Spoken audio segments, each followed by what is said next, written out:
Heat capacity के बारे में जानने की कोशिश करते हैं। हमारे पास हीट कैपेसिटी क्या होती है। जिस तरह से कैपेसिटी से हमें समझ आ रही है कि किसी भी बॉडी की या किसी भी ऑब्जेक्ट के अंदर ये सलाहियत होती है कि वो अमाउंट ऑफ हीट अपने अंदर ऐड करे या अपने अंदर से निकाले। जब हमारे पास क्या होता है जी, उसके अंदर टेम्परेचर का डिफरेंस आता है 1 केल्विन। ठीक है, इससे पहले हम देख लेते हैं कि हम हीट और टेम्परेचर को किस तरह से वेरी करते हैं। हीट को हम कहते हैं कि जी हमारे पास क्या है, ये एक एनर्जी है। ठीक है, और जबकि टेम्परेचर जो हमारे पास होती है वो किसी भी ऑब्जेक्ट की प्रॉपर्टी होती है। यहाँ पर हम लिख देते हैं प्रॉपर्टी, और ये किस पे डिपेंड कर रही होती है, उनकी काइनेटिक एनर्जी पे डिपेंड कर रही होती है। एवरेज काइनेटिक एनर्जी की हम बात करते हैं जी, उनकी मूवमेंट की एनर्जी के ऊपर डिपेंड कर रही होती है। ठीक है, तो अब जिस तरह के हम हीट की बात करें, हम कह रहे हैं एनर्जी है, जैसे कि हमारे पास कौन कौन सी एनर्जीज आ जाती हैं जी, काइनेटिक एनर्जी आ गई, इसी तरह से हमारे पास पोटेंशियल एनर्जी आ गई। ठीक है, तो हम यहाँ पर देख रहे हैं कि हमारे पास जो हीट है वो एक एनर्जी है, और उसमें हमारे पास डिफरेंट जैसे कि एनर्जी आ रही है, काइनेटिक एनर्जी या पोटेंशियल एनर्जी। तो हमारे पास ये जो है बेसिकली एक एनर्जी है किसी भी ऑब्जेक्ट की या किसी भी बॉडी की। ठीक है, जबकि हम टेम्परेचर को कहते हैं कि ये प्रॉपर्टी होती है जो रिफ्लेक्ट हो रही होती है उनकी एवरेज काइनेटिक एनर्जी से, यानी कि रैंडम मोशन वगैरह से, जो मूव कर रहे होते हैं हमारे पास पार्टिकल उस बॉडी के अंदर। जब वो हमारे पास ज्यादा मूव करेंगे तो हमारी काइनेट हम कहते हैं कि उस बॉडी की काइनेटिक एनर्जी ज्यादा होगी, जिसकी वजह से हम कहते हैं कि टेम्परेचर भी हमारे पास क्या होगा, ज्यादा होगा। हम कहते हैं कि हम इसको रिलेट कर लेते हैं हीट के साथ, और वो भी हमारे पास क्या होगी, ज्यादा हो जाएगी। ठीक है, तो इस तरह से हम कहते हैं कि हमने रिलेट कर दिया है टेम्परेचर को हीट के साथ। लेकिन जब हम इनकी मेजरमेंट करते हैं, जब हम इसको मेजर करते हैं, तो हमारे पास हीट जो है उसको हम किस में लेते हैं जी, हमारे पास आ जाते हैं इसके यूनिट्स जूल। ठीक है, इस तरह से रिप्रेजेंट करते हैं। और टेम्परेचर को जब हम मेजर करते हैं तो उसके लिए हम यूनिट यूज करते हैं केल्विन। तो इस तरह से हम कह सकते हैं कि हमारे पास जो हीट है उसके लिए हम कहते हैं कि टेम्परेचर से हमें लिंक करना पड़ता है, यानी कि टेम्परेचर का डिफरेंस जब आता है किसी भी बॉडी में तो वो लिंक कर जाता है, वो रिलेट कर जाता है किससे जी, हीट से। इसी तरह से हम यहाँ पर हीट के लिए सिंबल शो करते हैं जी क्यू। ठीक है, और टेम्परेचर के लिए हम यूज करते हैं जी टी। अब हमने कहा कि टेम्परेचर का जब डिफरेंस आएगा तो उसके डायरेक्टली प्रोपोर्शनल हो जाती है क्या जी, हीट। यानी कि हमारे पास हमने इसको डायरेक्टली लिंक किया ना, जब हमने कहा कि एवरेज काइनेटिक एनर्जी बढ़ेगी पार्टिकल्स की तो टेम्परेचर बढ़ेगा, और नतीजतन हम कहते हैं कि हीट भी इंक्रीज हो जाएगी। तो इस तरह से हमें ये शो करना पड़ेगा। अब हम क्या करते हैं, प्रोपोर्शनैलिटी साइन को यहाँ से रिमूव करते हैं, और इस तरह से हम जी इसको रिप्रेजेंट करते हैं इक्वालिटी साइन के साथ, हम इसको रिप्लेस कर देंगे। और यहाँ पर हमारे पास क्या आ जाएगा जी, एक कांस्टेंट आ जाएगा। तो उस को हम यहाँ पर रिप्रेजेंट करते हैं जी, हमारे पास क्या आ जाएगा, C इंटू डेल्टा टी। तो ये हमने इसके लिए जो है वो प्रॉपर एक इक्वेशन लिख दी है कि हमारे पास ये जो C है ये क्या रिप्रेजेंट कर रहा है, ये हमारे पास रिप्रेजेंट कर रहा है, मैं यहाँ साइड पे लिख देती हूँ, ये हमारे पास है जी। तो इस तरह से हम कहते हैं कि C जो है वो हमारे पास क्या है, हीट कैपेसिटी ऑफ सब्सटेंस। कोई भी हम सब्सटेंस ले रहे हो उसके हीट कैपेसिटी को हम C से रिप्रेजेंट करते हैं। अगर हम इसको यहाँ पर लिखना चाहें, heat capacity is equals to Q over delta T, ये आ जाएगा हमारे पास। इसके लिए अगर हम इस इक्वेशन को रीअरेंज करें तो हमारे पास ये जो है इसकी फाइनल फॉर्म आ जाएगी। ठीक है, तो ये हमारे पास क्या बन गई जी, हीट कैपेसिटी की एक इक्वेशन से हमने बना ली कि ये हमारे पास वो अमाउंट होती है, यहाँ पर अमाउंट ऑफ हीट वो होती है जो हमारे पास क्या होती है जी, टेम्परेचर डिफरेंस की वजह से हमारे पास किसी भी बॉडी में आ जाए या हमारे पास रिमूव हो जाए। यानी कि हीट कैपेसिटी को हम इस तरह से कह रहे हैं कि अमाउंट ऑफ हीट है जो हमारे पास 1 केल्विन जो है टेम्परेचर के चेंज आने की वजह से किसी भी सब्सटेंस में ऐड हो या उसमें से रिमूव हो, तो उसको हम क्या कहते हैं, heat capacity of a substance. अब हम क्या करते हैं जी, इसको स्पेसिफाई कर देते हैं किससे, हम उसके अमाउंट ऑफ दैट बॉडी या अमाउंट ऑफ दैट ऑब्जेक्ट, या हम कह सकते हैं कि अगर हम किसी खास अमाउंट से, मैस से उसको फिक्स कर दें, उसके साथ हम जो है वो रिलेट करना चाहें, तो फिर हम किस तरह से देखेंगे हीट कैपेसिटी को।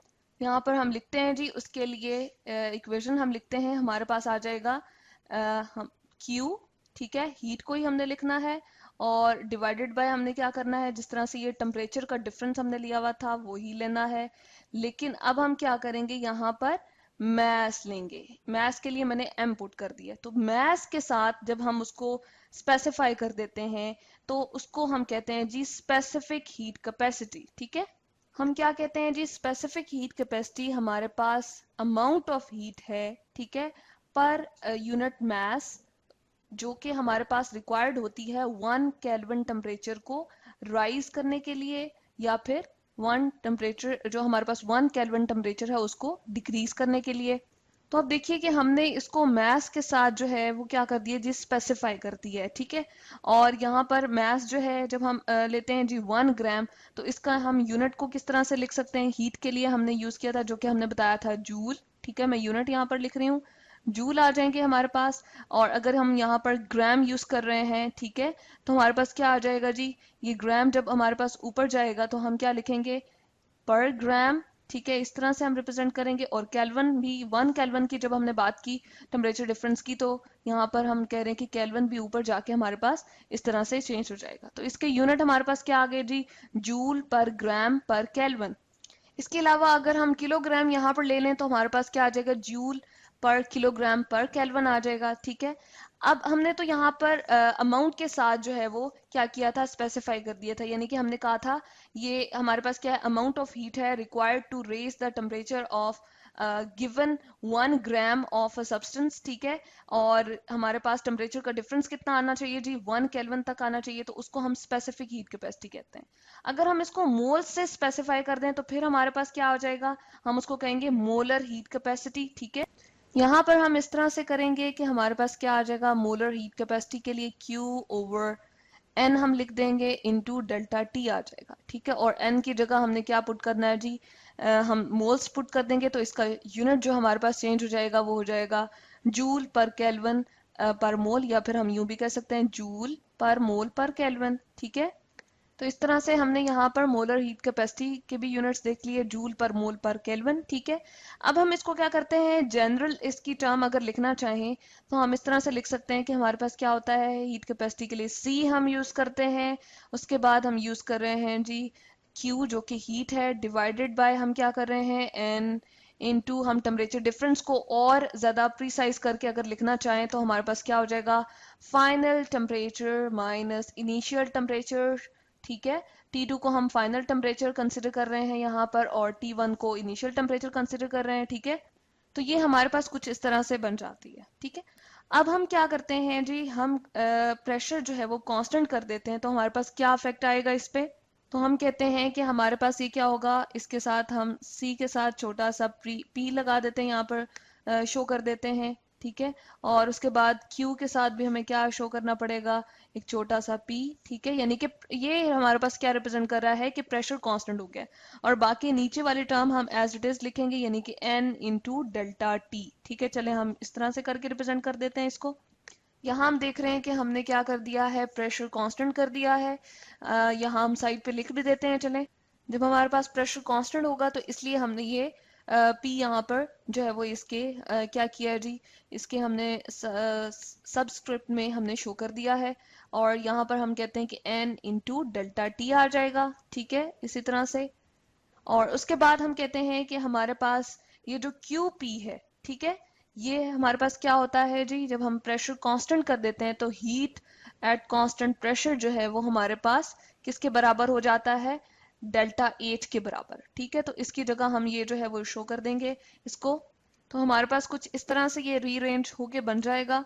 और उसके बाद अगर हम डेल्टा H को साइड पे निकालना चाहें तो क्या करेंगे, हम इस तरह से कर लेते हैं जी, डेल्टा H, ठीक है, इज इक्वल्स टू, ये उधर जाके हमारे पास इसके साथ Cp के साथ मल्टीप्लाई हो जाएगा, N इंटू Cp, यानी कि specific heat constant at constant pressure हमने बात की है यहाँ पर। ठीक है, सॉरी, इसको हमने स्पेसिफिक नहीं कहना, इसको मोलर कहना है, क्योंकि नंबर ऑफ मोल्स के साथ हम इसको लेकर चल रहे हैं ना। तो ये हमारे पास मोलर हीट कैपेसिटी है एट कांस्टेंट प्रेशर, Cp जो हम रिप्रेजेंट कर रहे हैं, और मल्टीप्लाई हो जाएगा किसके साथ जी, ये डेल्टा T के साथ। तो इस तरह से हमने इसका फाइनल एक्सप्रेशन डेल्टा H का यहाँ पर जो है वो देख लिया है। इसके बाद अगर हम इसी फॉर्मूला को देखें और हम ये कहें कि हमारे पास अब प्रेशर कांस्टेंट नहीं है, बल्कि हम कहते हैं अब हमारे पास वॉल्यूम कांस्टेंट है, तो उसके साथ इसी वाली इक्वेशन को हमें यूं चेंज करना पड़ेगा, CV is equals to QV। ठीक है, heat at constant volume divide by n into delta T आ जाएगा हमारे पास, ठीक है। और यहाँ पर हम साइड पे रिप्रेजेंट करते चलें कि अब हमारे पास क्या है, वॉल्यूम कांस्टेंट है, ठीक है। हमारे पास वॉल्यूम कांस्टेंट है और इसको हम क्या कर देते हैं जी, हम कहते हैं अब यहाँ पर हमारे पास जो QV है ना, यानी कि हीट एट कांस्टेंट वॉल्यूम, वो हमारे पास बराबर होती है किसके जी, हम यहाँ पर रिप्रेजेंट करते हैं डेल्टा E के बराबर होती है, ठीक है। इसको इस तरह से हमने हाईलाइट भी कर दिया। अब ऊपर वाली हम इस जो हमारे पास रिलेशनशिप है उसको चेंज करते हैं। हमारे पास QV की जगह क्या आ जाएगा, डेल्टा E आ जाएगा, ठीक है। ओवर हमारे पास क्या आ जाएगा, N इंटू डेल्टा T। और अब हम इसके लिए भी रीअरेंज कर लेते हैं इस सारे रिलेशनशिप को। तो हमारे पास क्या आ जाएगा जी, हम कहते हैं delta E is equals to N into CV, जो कि मोलर हीट कैपेसिटी है एट कांस्टेंट वॉल्यूम, ठीक है। और इंटू हमारे पास क्या आ जाएगा, डेल्टा T। इसको भी हम हाईलाइट कर लेते हैं। तो यहाँ पर हमने दो रिलेशनशिप्स देखे हैं, डेल्टा H के लिए और डेल्टा E के लिए, ठीक है। और इसी तरह से हमने हीट कैपेसिटी की बात की थी। हमने कहा था अमाउंट ऑफ हीट है जो कि हमारे पास क्या होती है, ऐड होती है या निकलती है किसी भी सब्सटेंस से। तो हमारे पास टेम्परेचर का डिफरेंस कितना आ जाए जी, 1 केल्विन। और जब हम अमाउंट को स्पेसिफाई कर देते हैं, मास को स्पेसिफाई कर देते हैं ग्राम या किलोग्राम के साथ, तो फिर स्पेसिफिक हीट कैपेसिटी बन जाती है। और जब हम इसको नंबर ऑफ मोल्स के साथ स्पेसिफाई कर लेते हैं तो फिर ये हमारे पास मोलर हीट कैपेसिटी बन जाती है, ठीक है। तो ये है जी हमारे पास हीट कैपेसिटी।